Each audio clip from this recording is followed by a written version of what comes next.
చేతిలో గీతలా చేరిందొక పరిచయం నుదుటిపై రాతనే మార్చేసలే నిజమే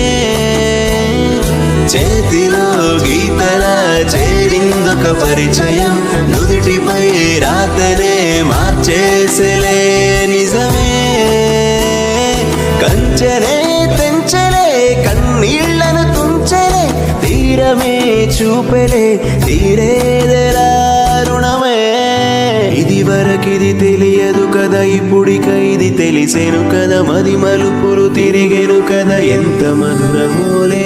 పున్నమి వెన్నెల్లాగే పువ్వుల వన్నెల్లాగే మువ్వల సవ్వల్లాగే సాగేవే ఎమ్మడి నవ్వుల్లాగే గుమ్మడి పువ్వుల్లాగే కథ కంచికి చేరే